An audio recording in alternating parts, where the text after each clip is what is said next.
आप सभी लोग का अवंतिका क्लास में फिर से मोस्ट वेलकम है, स्वागत है। बड़ा लंबा समय हो गया वीडियो डाले, इधर भी थोड़ी व्यस्तता थी। चलिए, कुछ बच्चों का कमेंट सेक्शन में कमेंट था कि सर हाई स्कूल का फिजिक्स कवर करा दीजिए। तो अभी फ़िलहाल मेरा टारगेट बस यही है कि थोड़ा सा हाई स्कूल का फिजिक्स वगैरह कंप्लीट करा दें। 12th का फिजिक्स है केवल एक ही चैप्टर कंप्लीट कर पाया, अभी 12th का पूरा चैप्टर बाकी है। वो भी नेक्स्ट वीडियो में डालता चला जाऊंगा। बीच में इतना गैप होने का मेन कारण था कि थोड़ा सा स्टैंड वगैरह टूट गया था, तो टाइम वगैरह भी नहीं मैनेज हो पा रहा था कि ले आऊँ। चलिए, सब बातें होती रहती हैं। फ़िलहाल में हम लोग शुरुआत करते हैं आपके लिए। हमें क्लास 10th का फिजिक्स है, जो पहले हम लोग सिलेबस थोड़ा जान लेते हैं कि 10th का क्या फिजिक्स है, 10th का फिजिक्स में क्या क्या चैप्टर्स हैं, वो पढ़ लें। पहला एक जो हमें पार्ट पढ़ना है वो लाइट है। लाइट मतलब प्रकाश। इसमें हमको दो हिस्से पढ़ने हैं, दो भाग पढ़ने हैं। एक तो हमारा परावर्तन का हिस्सा हो जाता है। मैं यूपी बोर्ड का है ये सेशन, ध्यान दीजिएगा आप लोग। तो इसमें दो हिस्से आपको पढ़ने हैं। सिर्फ और सिर्फ मैं सिलेबस की बात कर रहा हूँ फिलहाल। तो उसमें से कोई एक चैप्टर उठा लूँगा, क्योंकि स्टार्टिंग में सिलेबस विद्युत वाला होता है। स्टार्टिंग पोर्शन में किसी किसी स्कूलों में लोग पहले प्रकाश पढ़ा देते हैं, तो अपना अपना टाइम से। तो इसमें दो हिस्सा आपको पढ़ना है। एक तो परावर्तन पढ़ना है, एक दूसरा पढ़ना आपको अपवर्तन। दो चीज़ें पढ़नी है। परावर्तन मतलब रिफ्लेक्शन है, अपवर्तन मतलब रिफ्रैक्शन। क्या मिलेगा आपको भाई? रिफ्रैक्शन। अब ये दो टॉपिक्स हैं, इसमें आपको ढेर सारे कॉन्सेप्ट मिलेंगे। इसमें आपको मिरर मिलेगा और इसमें आपको लेंस मिलेगा। कुछ न्यूमेरिकल्स है, कुछ फार्मूलाज वगैरह हैं, ये भी चीज़ें हैं। आप ऐसे कह सकते हैं चैप्टर फर्स्ट है, तो चैप्टर फर्स्ट का ए पार्ट है और ये वाला आपका पार्ट बी है, चैप्टर बी का। फिर इसके बाद आगे चलें तो दूसरा हमारा चैप्टर आपको पढ़ना है मानव नेत्र। क्या पढ़ना है? मानव नेत्र पढ़ना है। ह्यूमन आइज, ह्यूमन आइज, मानव नेत्र। मानव नेत्र में मानव नेत्र के विषय में पढ़ना है। नेत्र में क्या क्या दोष हैं, क्या क्या करेक्शन है, उस हिस्से को पढ़ना है। और इसी में ही एक हिस्सा पड़ेगा आपको जो रंग बिरंगी दुनिया के नाम से जाना जाता है। रंग बिरंगी दुनिया। आपको इसमें अपवर्तन के थोड़े से अनुप्रयोग पढ़ने हैं, उसके बाद परावर्तन के थोड़े अनुप्रयोग पढ़ने हैं, प्रिज्म पढ़ना है, प्रकाश कैसे मुड़ती है, अपवर्तन की वजह से जैसे इंद्रधनुष का बनना हो गया। उसके बाद सूर्य का लाल दिखाई देना, शाम और सुबह के समय आसमान का नीला दिखाई देना, टिंडल प्रभाव, ऐसे ऐसे सारे टर्म्स आपको इसमें मिलेंगे। तीसरा हिस्सा जो आपको मिलेगा वो मिलेगा विद्युत। तीसरा चैप्टर विद्युत। और चौथा चैप्टर आपको मिलेगा चुंबक से संबंधित। ठीक है, किससे? चुंबक से संबंधित आपको मिलेगा। जैसे चुंबक की क्या कैपेसिटी है, चुंबकत्व क्या है, फिर उसके बाद एसी मोटर, डीसी मोटर, ये सब मिलेंगे आपको पढ़ने के लिए। तो मैं ज़्यादा इसमें चर्चा नहीं करूँगा, बस यही आपके 4 चैप्टर्स हैं आपके जो फिजिक्स में आएंगे। मैं अभी फ़िलहाल सोच रहा था कि मैं आपको विद्युत पढ़ा दूँ, ये वाला चैप्टर्स। हालांकि ये वाला भी हिस्सा पढ़ना ही है, तो मैं उसे भी कवर करूँगा ही। आज नहीं तो कल इस पूरे पोर्शन को मैं कवर ही करूँगा। मैं सोच रहा था फ़िलहाल आपको विद्युत पढ़ा दूँ, विद्युत जितने पार्ट्स में बनता है वो पूरे पार्ट्स कंप्लीट कराने के बाद तो फिर आगे इसके पार्ट्स मैं कंप्लीट करा दूंगा, पक्का है कंप्लीट तो करा ही दूंगा। लेकिन समय से पहले एक लड़का मुझसे कह रहा था कि सर सारे पार्ट्स आप डालते रहेंगे तब तक मैं 12th पास आउट कर जाऊंगा। उसका कमेंट बड़ा अच्छा लगा मुझे। सही बात है कि जब तक मैं सारे वीडियोस डालूंगा तब तक वो 12 पास आउट हो जाएगा। सही बात है, उसकी शिकायत भी जायज़ है। चलिए तो मैं आगे वाले पार्ट्स में चलता हूँ, विद्युत ही शुरू करते हैं। चलिए तो मैं विद्युत शुरू करता हूँ। इलेक्ट्रिक सिटी,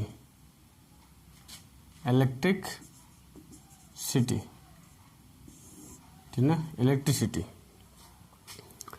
इसमें क्या क्या पढ़ना है आपको? इसमें आपको पढ़ना सबसे पहले आवेश, सबसे पहले आपको पढ़ना आवेश। आवेश मतलब चार्ज पढ़ना है आपको। सबसे पहले चार्ज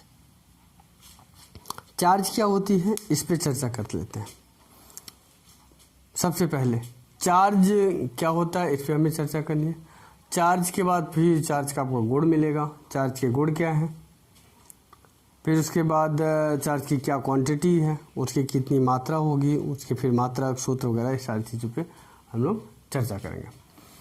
तो सबसे पहले आवेश हम कहेंगे किसे? देखिए आवेश की एक परफेक्ट डेफिनेशन हमें देखने को नहीं मिलती, लेकिन आवेश की हम क्वालिटी बता सकते हैं। जैसे हमने कोई एक एलिमेंट ले लेता हूँ, मैं मान के चला सोडियम ले लिया,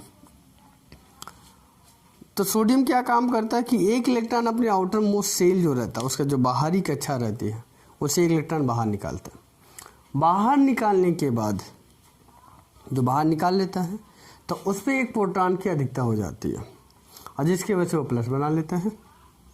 तो यही जो प्लस बनाया है, हालांकि एक अकेला एटम है तो उसे हम लोग आयन बोलते हैं। और जब ढेर सारे आयनों का ग्रुप बन जाएगा, समूह बन जाएगा, एक पूरा कलेक्शन तैयार हो जाएगा, तो अब उसे चार्ज की संज्ञा दे देंगे, आवेश की संज्ञा कह देंगे। जैसे आवेश को आप परिभाषा के तौर पे ऐसे कह सकते हैं, किसी भी इलेक्ट्रॉन मतलब किसी भी तत्व ले लें, वो तत्व के बाहरी कक्षा में जो इलेक्ट्रॉन उपस्थित होंगे उस तत्व का आवेश कहलाएगा। जैसे आपका ऑक्सीजन ले लें तो -2 बनाता है, तो उसका -2 हो जाएगा चार्ज। अब एक आयन दो आयन की बात हम नहीं कर रहे, क्योंकि देखिए जैसे हमने सोडियम की एग्जाम्पल लिया तो इसमें एक ही इलेक्ट्रॉन बाहर निकला है, जबकि एक इलेक्ट्रॉन उस पर ज़्यादा हो गया, तो ज़्यादा होने की वजह से पॉजिटिव चार्ज बनाया।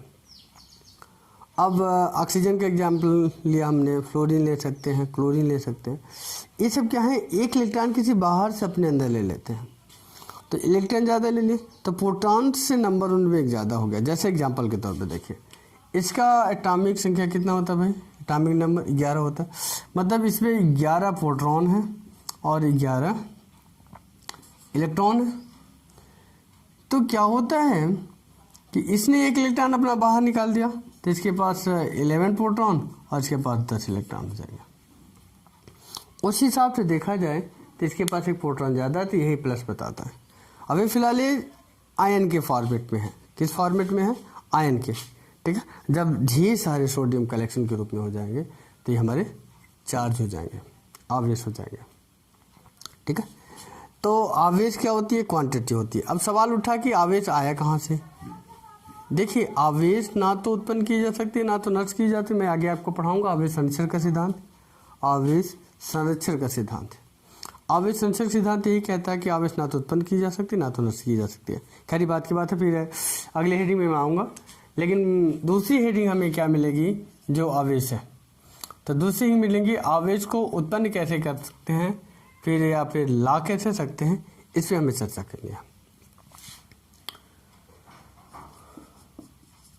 आवेशित करने के साधन, आवेशित क्या लिख दिया? आवेशित करने के साधन, क्या भाई? करने के साधन। तो अब इसे कैसे,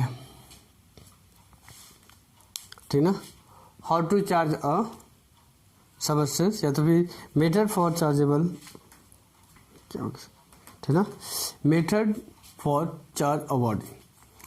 तो कितने तरीके हैं भाई हमारे पास, एक बॉडी है उसको चार्ज करने के, या तो फिर हम उसे कैसे चार्ज कर सकते हैं, how to charge a body, किस तरीके से चार्ज कर सकते हैं। तो चार्ज करने के हमारे पास कई सारे साधन हैं। क्या साधन है, एक तो पहले रगड़ने पर,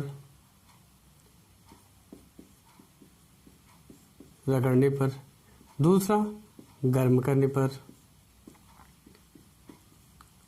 तीसरा एक विद्युत क्षेत्र या चुंबकीय क्षेत्र में रखने पर। किसमें, विद्युत क्षेत्र या चुंबकीय क्षेत्र,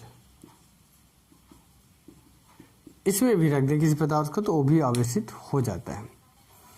तो फिलहाल दो साधन आपको बहुत आसान से मिल जाएगा, एक रगड़ने पर और दूसरा गर्म करने पर। इससे आवेश को आप बहुत जल्दी आसानी से इसका इफेक्ट दे सकते हैं बिना किसी डिस्टर्ब का, ठीक है।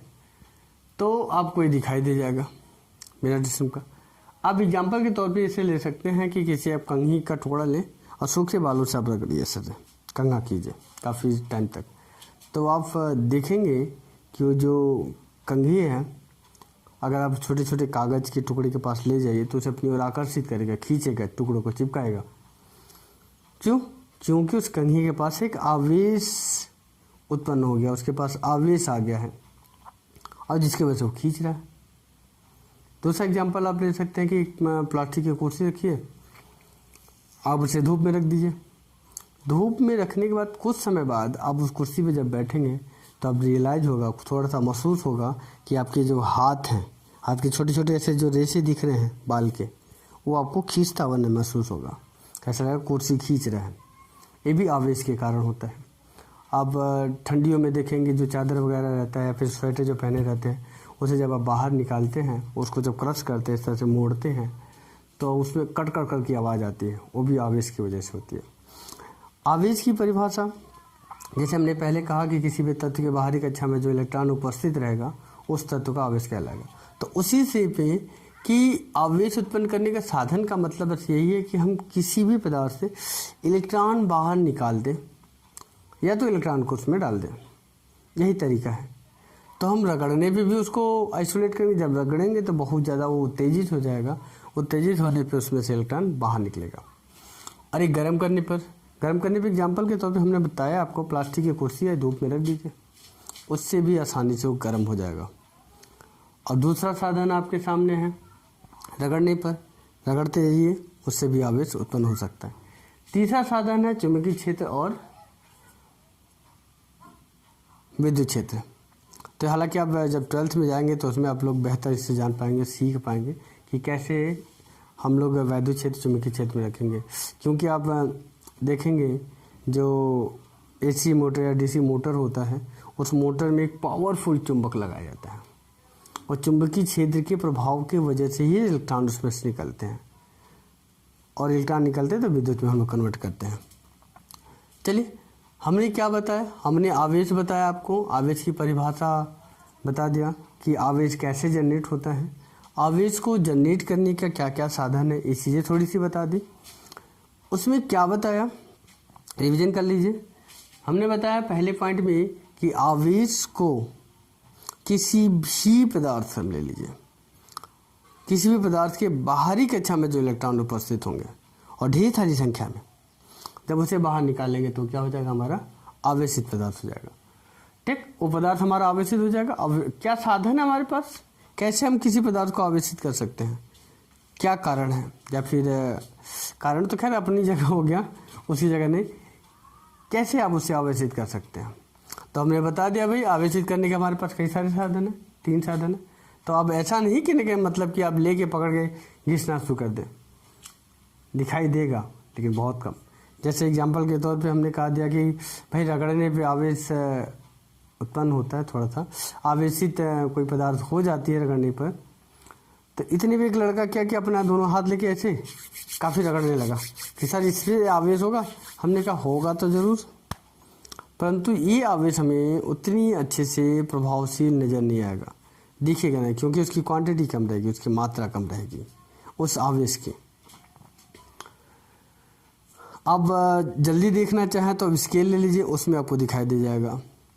कंघी हमने बता दिया, प्लास्टिक की चीज़ें हैं, उसे रगड़ने पर ये सब चीज़ों से निकल पाएगा। तो चलिए, तो ये पॉइंट हम मेरे ख्याल से कंप्लीट हो गया। उसमें बहुत ज़्यादा हमें तामझाम नहीं करनी है, पर छोटी सी जो पॉइंट है उसको हम लोग को देख लेना है। तो चलिए, चार्ज हमने बता दिया और आवेशित करने के साधन। जब आप 12th में जाएंगे तो मैं इसे सारे पॉइंट को बड़ा डीपली बताया हूँ, क्योंकि आप 10th के लेवल से हिसाब से है तो 10th के लेवल में बस उतना ही बताया जाए जितना बच्चों के काम का हो। अगर उन्हें आउट ऑफ कोर्स बता देंगे तो उन्हें एग्ज़ाम भी देनी है, उलझ जाएंगे तो फिर समस्या हो सकती है। चलिए भाई, फिर अगली हेडिंग मैं आपको बताने जा रहा हूँ आवेश की मात्रा। आवेश की मात्रा, ठीक है। ये भाई ये दवाई नहीं है, ठीक है, ये दवाई नहीं है कि आवेश की मात्रा जैसे कहते हैं, डॉक्टर साहब कहते हैं ना इसकी थोड़ी थोड़ी मात्रा में लेते रहिएगा, ऐसा नहीं है। ये दवाई नहीं है। आवेश की मात्रा का मतलब ये है कि कुल कितना आवेश है, उसका क्या यूनिट हो सकता है, कैसे मेजर कर सकते हैं, ये हमें जानना है। तो आवेश की मात्रा जानने के लिए एक हम छोटा सा फार्मूला आपको बता रहे हैं। एक Q बराबर होता है NE, जहाँ पर N क्या होता है, N क्या होता है, इलेक्ट्रॉनों की संख्या होती है, इलेक्ट्रॉनों की संख्या होती है। और E के ऊपर जो इसे माइनस लगाया गया है, ये 1 इलेक्ट्रॉन का आवेश है, ठीक, 1 इलेक्ट्रॉन का चार्ज है। तो अब इसे क्या सकते हैं, इसकी वैल्यू होती है 1.6 इंटू 10⁻⁻19 कूलम। और इसकी प्रकृति कैसी होती है, प्रकृति मतलब नेचर। हालांकि क्वांटिटी हम तो 1.6 इंटू 10⁻⁻19 ही लेंगे, लेकिन सवाल है इसकी नेचर की बात करें, इसकी प्रकृति की बात करें तो ये ऋण आवेशित होता है, इसलिए हमने माइनस लगा दिया और कोई इफेक्टिव नहीं है। यहाँ हमने कुलाम लिख रखा है, तो कुलाम मात्रक है आवेश का, कि सर ऑगस्टिन कुलाम के नाम पर रखा गया, उनके रिस्पेक्ट में रखा गया, क्योंकि उन्होंने ही कुलाम को सबसे पहले वेल डिफाइन किया था। बहुत समय पहले 1600 ईस्वी में आसपास लगभग गिलबर्ट ने भी इसको डिस्क्राइब करने की कोशिश की, लोगों को परिभाषित करके समझाने की कोशिश किया, लेकिन उनकी परिभाषा उतनी लोगों को समझ के परे हो गई। फिर बाद में कुलाम साहब आए, उन्होंने बहुत बढ़िया से समझा दिया। तो देखिए भाई, हमने n बता दिया, n क्या होता है, इलेक्ट्रॉनों की संख्या। जितने इलेक्ट्रॉन हो, जैसे अभी थोड़ी देर पहले हमने एग्जाम्पल लिया था सोडियम का, ठीक है, इसमें से एक इलेक्ट्रॉन बाहर निकला और एक प्रोटॉन की क्वांटिटी बढ़ गई। एक इलेक्ट्रॉन बढ़ा है तो 1 इंटू 1.6 इंटू 10⁻⁻19, यही हमारी Q हो जाएगी कूलम, ठीक है। इसे सॉल्व करेंगे तो 1.6 इंटू 10⁻⁻19 कूलम, इतना चार्ज हो जाएगा। क्यों, एक इलेक्ट्रॉन इसमें से निकला है, तो उसी हिसाब से इसके अंदर कितना चार्ज है। जैसे यहाँ पर n इक्वल टू इलेक्ट्रॉनों की संख्या, मतलब एक इलेक्ट्रॉन निकला तो n की वैल्यू 1 हो गई, और E जो है कांस्टेंट है, इसकी वैल्यू फिक्स है, ये नहीं चेंज होगी, किसी भी सिचुएशन में ये चीज़ नहीं होने वाला। और जो यहाँ पर Q है, ये Q है, ये आवेश की मात्रा है। आवेश की मात्रा का मतलब आवेश कितना है, ये चीज़ें, ये है आवेश की मात्रा, ठीक है। क्या क्वांटिटी आवेश की इसमें, तो ये टोटल क्वांटिटी मतलब कितनी क्वांटिटी है, और ये निर्धारित रहता है, फिक्स रहता है, घटता बढ़ता नहीं है। और Q बराबर NE, ये हमारा फार्मूला है। इस पर आपको बहुत सारे न्यूमेरिकल सॉल्व करने हैं। मात्रक होता है कूलम, ठीक है। तो हमने बता दिया आपको आवेश की मात्रा क्या होती है। भाई, आवेश की मात्रा का मतलब किसी पदार्थ के पास कितनी मात्रा में आवेश उत्पन्न है, उसके पास कितना आवेश है, संग्रहित तौर पे कितनी आवेश है, तो उस पूरी आवेश की मात्रा को ही हम लोग क्या कहते हैं भाई, आवेश की मात्रा कहते हैं किसी पदार्थ के पास। जैसे हमने ये मार्कर ले रखा है, अब इसे हमने बिल्कुल आवेशित करके रखा है, तो इसके पास कितना आवेश सहने की, जॉब करने की या तो उत्सर्जित करने की क्षमता है, जितना कर सकता है वही इसकी मात्रा होगी, मतलब जितना इसके पास है, ऐसे कह सकते हैं आप। मतलब कितना आवेश है, उसकी कुल क्वांटिटी, कुल मात्रा ही क्या हो जाएगा आपका आवेश होगा। तो यहाँ देखिए इलेक्ट्रॉनों की संख्या भाई तो n हो जाएगा और उसके बाद E बराबर 1.6 इंटू 10⁻⁻19 हो जाएगा। Q क्या है, आवेश की मात्रा है टोटल, ठीक। तो क्वांटिटी ऑफ चार्ज, E क्या है, value of the charge of the one electron. Now this n क्या है, इलेक्ट्रॉनों की संख्या। एग्जाम्पल हमने दे रखा है यहाँ पे ऐसे, सोडियम का लिया था, शुरू में सोडियम है उसका लिया था। अब ऑक्सीजन ले सकते हैं तो -2 है, यहाँ पर अब 2 रख देंगे, 2 का मल्टीप्लाई करने के बाद जितना आंसर हो जाएगा। अब ढेर सारी क्वांटिटी निकलेगा तो उसके चार्ज बढ़ेगा। फिर ये तो हो गए। तो अब एक काम कीजिए, मैं इसे मिटा देता हूँ। मिटाने के बाद अगर आप नोट करना चाहें तो वीडियो को पॉज करके, मैं तो हटा ही हूँ, आप इसे नोट कर सकते हैं या तो स्क्रीनशॉट ले लीजिए, बेहतर होगा। फिर मैं आगे आपको बताने जा रहा हूँ आवेश के प्रकार। आवेश कुल कितने प्रकार के होते हैं?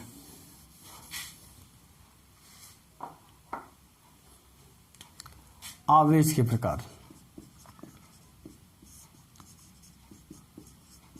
आवेश के प्रकार, ठीक है। ये हमारा टाइप ऑफ चार्ज, कुल चार्ज के कुल कितने प्रकार होते हैं। इसकी हम बात करें तो ये 2 प्रकार के होते हैं। एक ऋणात्मक आवेश होता है,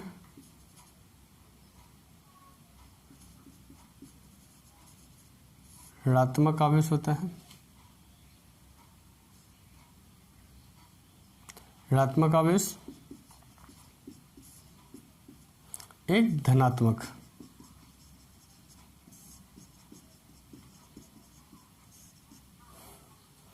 दो आवेश होते हैं, एक ऋणात्मक आवेश, एक धनात्मक। एक नेगेटिव होता है भाई हमारा, नेगेटिव चार्ज होता है।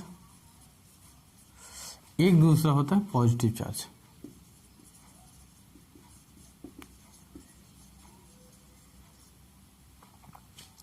एक नेगेटिव चार्ज हो गया और दूसरा हो गया हमारा पॉजिटिव चार्ज। ये हमारा नेगेटिव चार्ज हो गया, दूसरा हो गया हमारा पॉजिटिव चार्ज। अब इसकी प्रकृति कैसे बताते हैं? तो हमने शुरू में आपको बताया था कि जब कोई पदार्थ इलेक्ट्रॉन को अपने अंदर ग्रहण करने लगे, एब्जॉर्ब करने लगे, एक्सेप्ट करने लगे, तो नेगेटिव बनाएगा। जो पदार्थ अपने अंदर से इलेक्ट्रॉन बाहर निकालने लगे, उत्सर्जित करने लगे, तो बनाएगा पॉजिटिव। जैसे सोडियम प्लस है, प्लस बनाता है तो पॉजिटिव चार्ज है। ऑक्सीजन नेगेटिव बनाता है, फ्लोरीन नेगेटिव बनाता है, आयोडीन नेगेटिव बनाता है, तो इसलिए क्या है, नेगेटिव आवेश है। इसमें आपका सोडियम हो गया, पोटेशियम हो गया, मैग्नीशियम हो गया, कैल्शियम हो गया, ये सब पदार्थ हैं। हालांकि केमिस्ट्री में नहीं जा रहे क्योंकि ये सब पदार्थ होते हैं तो जो आयन होते हैं उसी को हम लोग चार्ज की संज्ञा देते हैं। फिलहाल हमें चार्ज की बात करनी है, मतलब ढेर सारे आयन्स मिला के चार्ज जो बनते हैं। तो फिलहाल यहाँ पे हमारा ऋणात्मक आवेश की बात करी हमने कि ऐसी चीज़ें जो इलेक्ट्रॉन अपने अंदर एक्सेप्ट कर लेते हैं, अपने अंदर अवशोषण कर लेते हैं तो नेगेटिव बनाते हैं, और ऐसे पदार्थ जो इलेक्ट्रॉन को उत्सर्जित कर लेते हैं तो हमारे क्या होते हैं, धनात्मक आवेश होते हैं, पॉजिटिव चार्ज होते हैं। इसके बाद एक हमारी एक अगली पॉइंट आती है, अगला हेडिंग जो आता है वो ये हेडिंग ये आती है, इसी जो हमने पॉजिटिव चार्ज और नेगेटिव चार्ज बता रहा है, इसी को हम लोग प्रकृति भी कहते हैं। क्या कहते हैं, प्रकृति, ठीक है। प्रकृति मतलब नेचर, नेचर ऑफ चार्ज। क्या कहते हैं, नेचर ऑफ द चार्ज। तो इसमें नेचर क्या है बेटा, तो पॉजिटिव और नेगेटिव इसका नेचर है। और फिर आगे हम बात करते हैं आवेशों के गुण। ये बहुत महत्वपूर्ण है, ये आपके परीक्षा के लिए, आवेशों के गुण।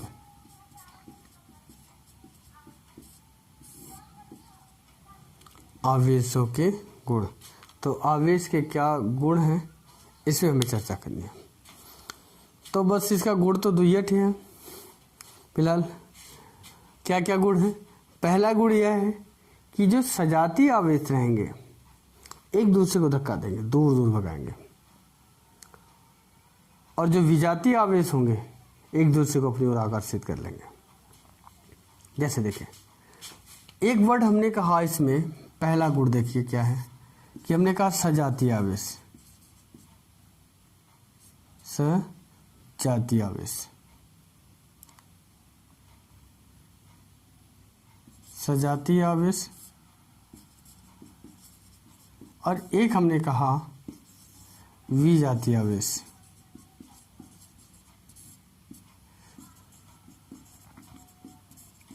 इसको आप लोग सिमिलर बोल सकते हैं, सिमिलर चार्ज बोल सकते हैं, इसको बोल सकते हैं नॉन सिमिलर।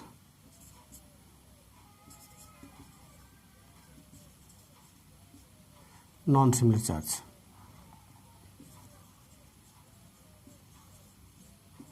इंग्लिश से आपको मालूम हो गया होगा, सजाती का मतलब है कि ऐसे आवेश दो समान प्रकृति वाले हो, समान नेचर वाले।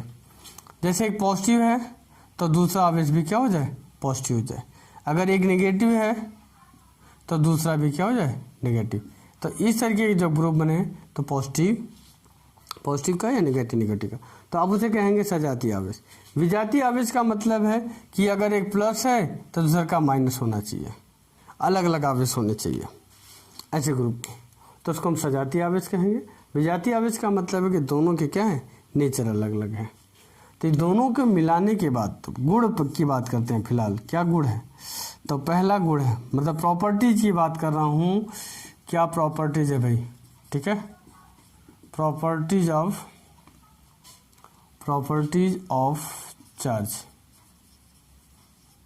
चार्ज की क्या प्रॉपर्टीज है। पहला तो जितने सजातीय आवेश होंगे क्या होंगे भाई, ठीक है, सजातीय आवेश होंगे, सजातीय आवेश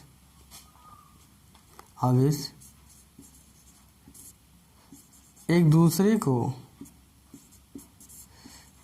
को क्या करेंगे, प्रतिकर्षित करेंगे।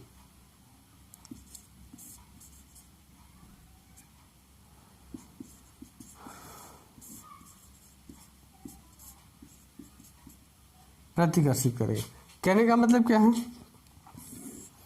इस तरीके से मान के चलें,